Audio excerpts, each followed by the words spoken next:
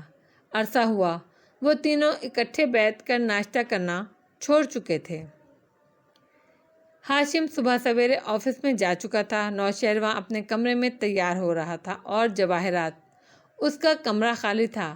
Bed پر bed کور آدھا زمین پر گرا تھا، ڈریسنگ ٹیبل پر پرفیومز کی ٹوٹی بوتلیں بکھری تھیں، کل رات کے پہنے جوتے ادھر ادھر پڑے دکھائی دیتے تھے، رات والا زیور بھی گویا نوچ کر اتار پھینکا پڑا تھا۔ ایک دیوار پر پرفیوم کی شیشے کے مارے جانے کا نشان بھی تھا۔ کمرہ بے حد معطر تھا۔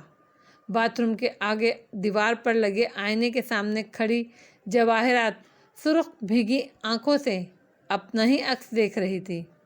سلیو لیس نائٹی میں اس کے بازوؤں کے فریکلز نظر آ رہے تھے، بکھرے بال، رات کا آدھا مٹایا آدھا موجود میک اپ۔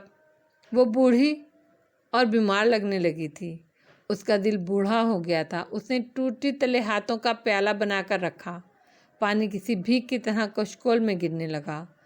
چلو بھر کر اس نے پانی منہ پر پھینکا اور پھر پھینکتی ہی چلی گئی، یہاں تک کہ چہرہ دھل گیا۔ پھر تولیے سے منہ خشک کر کے خود کو آئینے میں دیکھا، اب آنکھیں خشک تھیں۔ میرا زوال کبھی نہیں آئے گا، میں آج بھی دولت مند، طاقتور اور خوبصورت ہوں۔ کیا سمجھتا ہے خود کو؟ شعلہ بار نظروں سے آئینے میں دیکھتی وہ کہہ رہی تھی، میں ہار مان جاؤں گی؟ ہرگز نہیں۔ جب میں نے اورنگزیب کے آگے ہار نہیں مانی تو تمہارے سامنے کیوں؟ آنکھیں رگڑ کر ایک عزم سے خود کو دیکھا، میں دوبارہ کھڑی ہوں گی، پہلے سے مضبوط ہو کر۔ اور جب وہ باہر آئی تو اپنے ڈاکٹر کا نمبر ملا کر کہہ رہی تھی، میری تھوڑی کے نیچے سے اسکن لٹکنے لگی ہے، میں سوچ رہی ہوں ہونٹوں کے گرد لاف لائنز میں فلر۔ 2 گھنٹے بعد وہ بال کرل کر کے براق سفید بلاؤز میں ملبوس، سرخ لپسٹک لگائے، مسکرا کر پورے اعتماد سے آفس کی راہداری میں چلتی جا رہی تھی۔ ارد گرد لوگوں کے سلام کا مسکرا کر جواب دیتی، گردن کا سریا واپس آ گیا تھا، مگر دل بوڑھا ہو گیا تھا۔ اس کی کوئی ایجنگ ٹریٹمنٹ نہ تھی اس کے پاس۔ نوشیروان کے آفس کا دروازہ اس نے کھولا تو وہ آفس ٹیبل کے پیچھے اپنی کرسی پر بیٹھا تھا۔ جواہرات مسکرائی